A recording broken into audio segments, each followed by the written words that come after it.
आज की जो ट्रेजिक कहानी है वो अमेरिका के एक ऐसे शख्स की कहानी है जिसकी कहानी सुनकर आप हैरान रह जाएंगे। ये कहानी है जॉन एडवर्ड जोन्स की, जिसके मजाक में लिए हुए एक डिसीजन उसके लिए नाइटमेयर बन जाती है, जिसके बारे में कोई सोच भी नहीं सकता था, और वो उसकी जिंदगी की आखिरी गलती होती है। ये है the most unusual and most terrifying death in caving history. ये है नट्टी पट्टी केव की कहानी। तो बात है 24 नवंबर 2009 की, जब 26 साल का जॉन एडवर्ड अपने वाइफ के साथ अपने घर आता है अपने परिवार से मिलने। इसके आने की खुशी में सभी घर वाले पार्टी रखते हैं और कुछ यादगार मेमोरी बनाने का प्लान करते हैं। प्लान ये होती है कि नट्टी पट्टी केव को एक्सप्लोर करने जाएंगे, जो ऊटा शहर में है, सॉल्ट लेक सिटी के पास। ये वही जगह है जहाँ करीब 6 साल पहले एरन रॉल्सन की हाथ एक चट्टान से अटक गई थी और वहाँ उसे भूखे प्यासे 5 दिन तक अटके हुए रहना पड़ा था, और फिर आखिरकार उसे बाहर निकलने के लिए अपना एक हाथ काटना पड़ा। और ये ऊटा की वही जगह है जहाँ लोग दूर दूर से घूमने आया करते हैं, और एक साल में करीब 20 से 25 हज़ार लोग इस जगह को एक्सप्लोर करने आया करते हैं। और शायद आप इसके फोटोज़ को कहीं ना कहीं वॉलपेपर में जरूर देखे होंगे। एनीवे, जॉन की उम्र सिर्फ 26 साल थी और रिसेंटली इसकी शादी हुई थी इमिली के साथ। तो इसके एक बच्चे थे और इसकी वाइफ दूसरे बच्चे से प्रेग्नेंट थी। और जॉन अभी यूनिवर्सिटी ऑफ वर्जीनिया का मेडिकल स्टूडेंट था, जहाँ वो पीडियाट्रिक कार्डियोलॉजी की पढ़ाई कर रहा था। तो सभी घर वाले की प्लान ये होती है कि 24 नवंबर की रात 8 बजे नट्टी पट्टी केव को एक्सप्लोर करने जाएंगे और कुछ घंटे बाद वापस घर लौट आएंगे। लेकिन वहाँ जो होने वाली थी ये कोई सपने में भी सोच नहीं सकता था। हालांकि जॉन इस केव में पहली बार जाने वाला था, लेकिन इसे थोड़ा बहुत केविंग की एक्सपीरियंस थी, क्योंकि वो अपने छोटे भाई के साथ बचपन में केविंग किया करता था। जनरली नट्टी पट्टी केव बिगिनर केवर के लिए सूटेबल माना जाता है और एक्सट्रीमली इसी के लिए पॉपुलर भी है। जिसे उतनी केविंग की एक्सपीरियंस नहीं होती है वो भी इस केव को आराम से एक्सप्लोर कर सकता है बिना कोई डरे हुए। लेकिन इस केव में एक ऐसा सेक्शन है जो काफ़ी चैलेंजिंग है, जैसे कि बर्थ कनाल, जो कि बहुत ज़्यादा नैरो और टाइट है, जिसकी वजह से वहाँ एक्सपीरियंस केवर भी अपनी बॉडी को स्क्वीज करके निकाल नहीं पाते। किसी के हिप्स और शोल्डर वहाँ फंस जाया करते और जितना भी वो कोशिश कर ले नहीं निकलती, और उसे निकालने के लिए रेस्क्यू टीम की ज़रूरत पड़ती। और इसी वजह से इस केव को सालों पहले बंद भी कर दिया गया था। और ये नट्टी पट्टी केव मार्च 2009 में ही रीओपन हुई थी, कुछ नए रूल्स के साथ। रूल्स ये थे कि केवर के अंदर जाने से 21 दिन पहले वहाँ के अथॉरिटी से परमिट लेनी होगी, और केवर के हर एक ग्रुप में 2 एक्सपीरियंस केवर होना कंपलसरी थी। जॉन और उसका 23 साल का छोटा भाई जॉस दोनों एक्सपीरियंस केवर थे, तो इसे अंदर जाने की परमिट मिल जाती है। और फिर सभी घर वाले मिलकर नट्टी पट्टी केव के एंट्रेंस पर पहुंचते हैं, जिसकी साइज सिर्फ 30 इंच थी। और वह सभी 24 नवंबर की रात 8 बजे केव में घुसते हैं। पूरा ग्रुप केव में एंटर होती है तो पहले 1 घंटे तक सब कुछ ठीक चलता है और सभी लोग कॉन्फिडेंटली आगे बढ़ रहे होते हैं। लेकिन फिर जॉन और जॉस और उसके 2 दोस्त बिग स्लाइड की जगह पर रुक जाते हैं और आपस में एक मैप देखकर डिसाइड करते हैं कि वो इस केव के सबसे चैलेंजिंग बर्थ कनाल को विजिट करेंगे, जो कि इस केव के सबसे डीपर सेक्शन में है। ये इतना टाइट है कि सिर्फ कुछ ही लोग इस केव को क्रॉस कर पाते हैं, और ये माना जाता है कि यहाँ एक लॉन्ग टाइट पैसेज है, और अगर इसे क्रॉस कर गए तो एंड में एक और लंबा टाइट पैसेज आएगी, और अगर उसे भी क्रॉस कर गए तो एंड में एक छोटी सी थोड़ी सी रूम मिलेगी जहाँ आपको टर्न होने का मौका मिलेगा, और फिर वहाँ से आप टर्न होकर वापस आ सकते हो।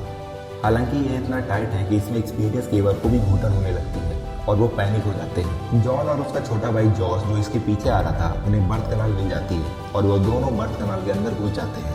लेकिन इसमें गलती ये होती है कि जॉन और जॉस जिस रूट में घुसे थे वो बर्थ कनाल की रूट थी ही नहीं। जॉन और जॉस एक्चुअली में गलत रूट में घुस चुके थे, जिसके बारे में इन्हें कोई भी आइडिया नहीं थी। जॉन 15 फीट आगे मूव करता है और इसी बीच इसके सामने कई सारे चट्टानें भी आती हैं। हालांकि जॉन हेल्दी था, अपने प्राइम टाइम में था, तो वो अपने बॉडी को डिफरेंट ओरिएंटेशन में मूव कर सकता था। अपने शोल्डर, अपने कमर एंड देन अपने पैरों के प्रॉपर डायरेक्शन में फोल्ड करके वो आगे मूव करता है। और जॉन अब कॉर के स्क्रू के रूट में आ चुका था, और जिस तरह से जॉन आगे बढ़ रहा था पैसेज और भी टाइट होते जा रहे थे, और अब तक वो वापस भी मुड़ नहीं सकता था, क्योंकि वो पैसेज एक्चुअली में बहुत ज़्यादा टाइट थी।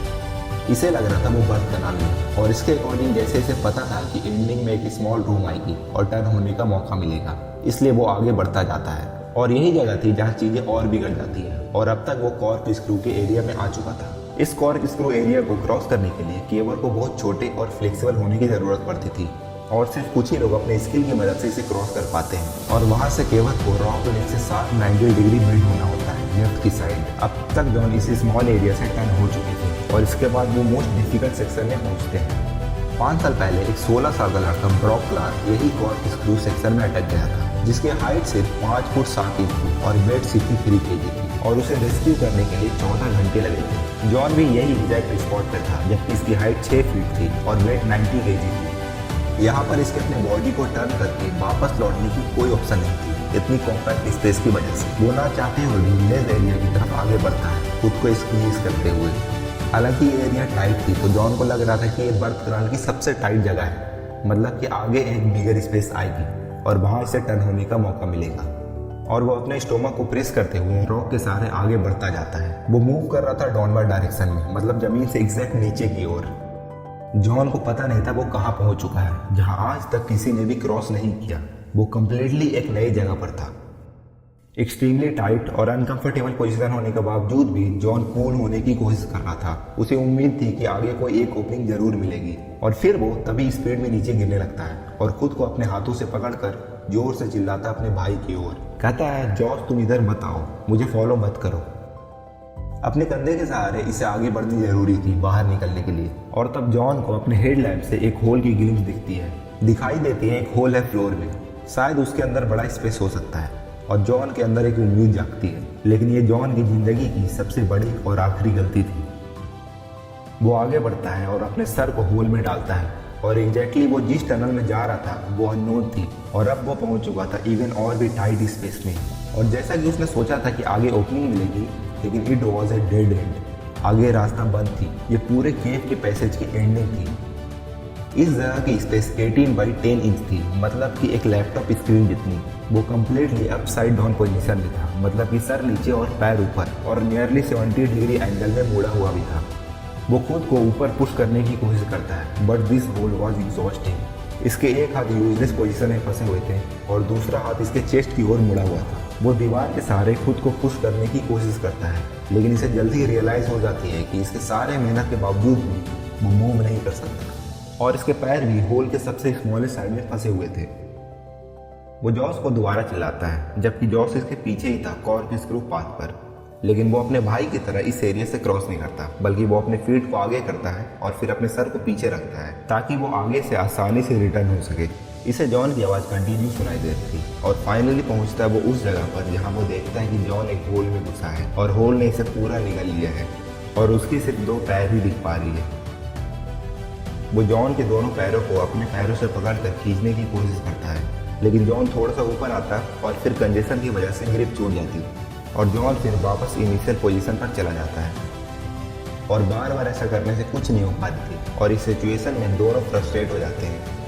और जॉस को ये बात समझ में आ चुकी थी कि यहाँ प्रोफेशनल रेस्क्यूअर की मदद लेनी होगी और दोनों के बीच में ये डिसाइड होती है कि जॉस बाहर जाएगा मदद लाने के लिए और जॉन यहाँ अपनी पूरी कोशिश करे हैं रिलैक्स रहने की और धीरे धीरे सांस लेने की, क्योंकि यहाँ ऑक्सीजन की बहुत ज़्यादा कमी थी।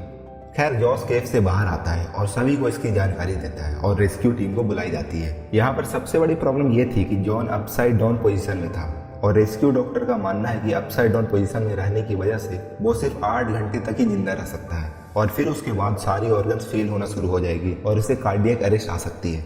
जॉन के रेस्क्यू के लिए सबसे पहले एक फीमेल रेस्क्यूअर अंदर जाती है जिसका नाम था सूसी और वो अपने पैरों में रस्सी बांधकर अंदर घुसती है ताकि वो अंदर जाकर अटक न जाए। इसकी हाइट सिर्फ 5.3 थी, जिससे सूसी को कॉर्क स्क्रू एरिया से क्रॉस करने में बहुत आसानी हो जाती है और रात को 12:30 बजे जॉन से मिलती है और अब तक जॉन को वहाँ फंसे हुए 3 घंटे हो चुके थे।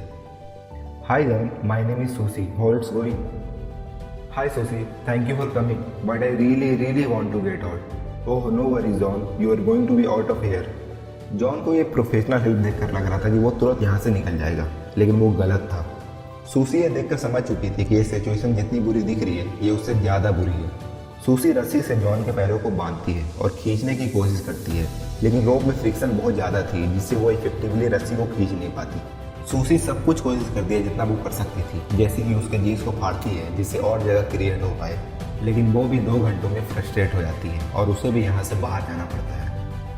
बाहर सभी रेस्क्यूअर मिलकर जॉन को बाहर निकलने के लिए एक प्लान बनाते हैं। डिसीजन ये ली जाती है कि वहाँ एक पुली सिस्टम इंस्टॉल की जाएगी एंड देन एक मशीन से उसे खींचा जाएगा, क्योंकि 5 साल पहले ब्रॉक क्लार्क भी कॉर्क स्क्रू एरिया में अटक गया था तो उसे पुली सिस्टम से ही निकाला गया था। इक्विपमेंट के सभी पीसेस को कॉर्क के दूसरी साइड ले जाने में घंटों लग रहे थे और टनल एक्सट्रीमली टाइट थी और सिर्फ छोटे टूल को ही अंदर ले जाया जा सकता था और असिस्ट करने के लिए एक टाइम पर सिर्फ एक ही पर्सन हो सकता था और उस पर्सन को कद में छोटा और फ्लेक्सिबल भी होना जरूरी था ताकि अच्छे से क्रॉस कर पाए।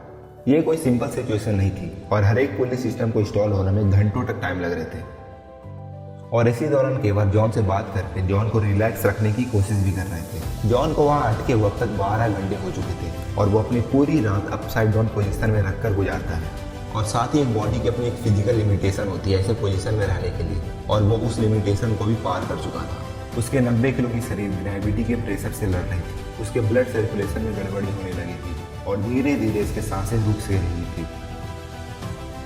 पूरी रात यहाँ बिताने की वजह से ये एक काम और लूसिड से बदलकर एग्रेसिव हो रहा था। इसके लेग्स फील होना बंद हो गई थी और वो हेलुसिनेट हो रहा था। रेस्क्यूअर और जॉन के फैमिली के लिए जॉन को ऐसी हालत में देखना बहुत दर्दनाक था, लेकिन वो भी हेल्पलेस थे और ड्रिल करते हुए रेस्क्यूअर भी एग्जॉस्ट हो रहे थे। रेस्क्यूअर को पता था कि जब वो चाहे यहाँ से बाहर निकल सकते हैं, लेकिन यही चीज़ जॉन की किस्मत में नहीं थी। वो परेशान था और अपने चेस्ट को एक्सपैंड करने की कोशिश कर रहा था जिससे वो सांस ले सके, और वहाँ हवा में ऑक्सीजन की कॉन्सेंट्रेशन भी कम हो रही थी।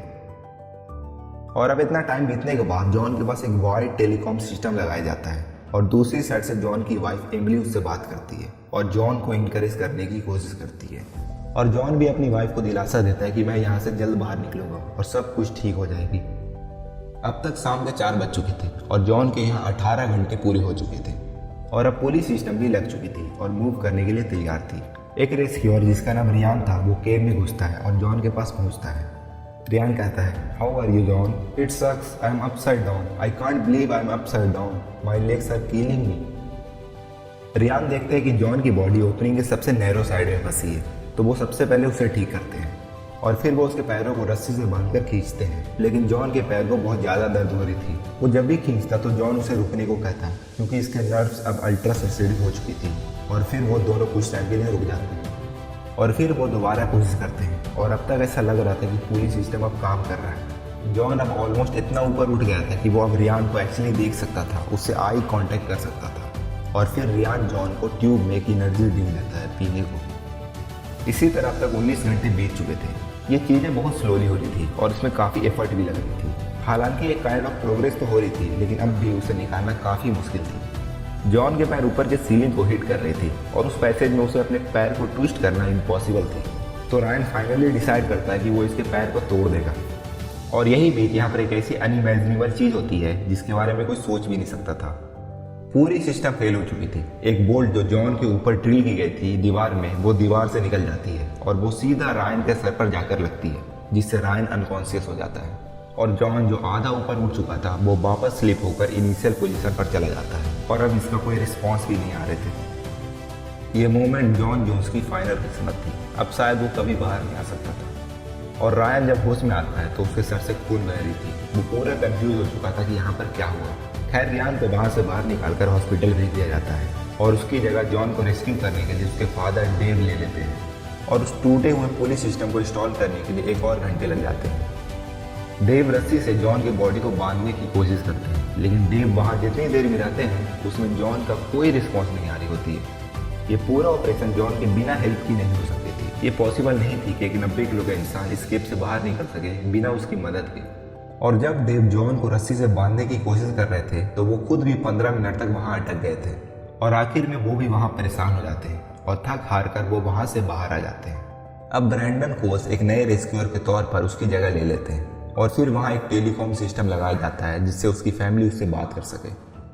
लेकिन ब्रैंडन जो देख पा रहा था वो इमली नहीं देख पा रही थी। जॉन कोई भी रिस्पॉन्स नहीं दे रहा था और पता नहीं वो ये बातें सुन भी पा रहा था या नहीं। कुछ घंटे पहले तक जॉन के सांस लेने की आवाज़ आ रही थी, लेकिन अब वो भी शांत हो चुकी थी। रेस्क्यूअर टीम एक एरिया में ग्रुप बनाकर डिसाइड करते हैं कि शायद जॉन मर चुका है और इसलिए पैसेज में मेडिकल प्रोफेशनल भेजेंगे जिससे कंफर्म हो जाए। और बिल्कुल ऐसा ही होता है। मेडिकल प्रोफेशनल कंफर्म करते हैं कि जॉन मर चुका है। 25 नवंबर की रात 11:56 2009 में ऑफिशियली कंफर्म कर दी जाती है कि जॉन एडवर्ड जोन्स ऑफिशियली मर चुके हैं। 120 रेस्क्यूअर ने बैक टू बैक 27 घंटे कोशिश करी जॉन को बाहर निकालने के लिए, लेकिन जॉन के अपसाइड डाउन पोजीशन होने की वजह से ये इम्पॉसिबल थी। जॉन अपनी लाइफ के आखिरी 27 घंटे एक एक्सट्रीमली इन्वर्टेड पोजीशन में गुजारी, जबकि डॉक्टर ने प्रेडिक्ट किया था कि वो सिर्फ ऐसी हालत में 10 घंटे तक ही जी पाएंगे। ये वाकई काबिल तारीफ है। जो भी रेस्क्यूअर अंदर जॉन तक गए वो सच में एक हीरो थे। वो जानबूझकर ऐसे जगह पर मदद करने गए जिसके बारे में उसे खुद नहीं पता था वो कितना रिस्की है। उसी में एक रेस्क्यूअर मीडिया को बताते हैं कि ये उसकी 29 साल की रेस्क्यू कैरियर की टफेस्ट रेस्क्यू थी और वो इस रेस्क्यू में हार गए। जॉन की बात कोई मानने को तैयार नहीं थी कि उसके हस्बैंड एक सिंपल मिस्टेक की वजह से मारे गए, मगर अफसोस ये सच था। अथॉरिटी पूरी कोशिश कर रही थी जॉन की बॉडी को केव से बाहर निकालने के लिए, लेकिन फर्दर डिस्कशन के बाद डिसाइड की जाती है कि ये करना काफ़ी डेंजरस होगी रेस्क्यू टीम के लिए। और फाइनली डिसीजन ली जाती है कि एंट्रेंस को ही कॉन्क्रीट से सील कर दी जाएगी और जॉन की बॉडी हमेशा के लिए वहीं दफन रहेगी। और एक हफ्ते बाद पूरी नट्टी पट्टी केव को ही हमेशा के लिए सील कर दी जाती है और जॉन की फैमिली एंट्रेंस पर एक फ्लैग लगाती है जॉन की याद में, जॉन एडवर्ड जोन्स 1983 to 2009।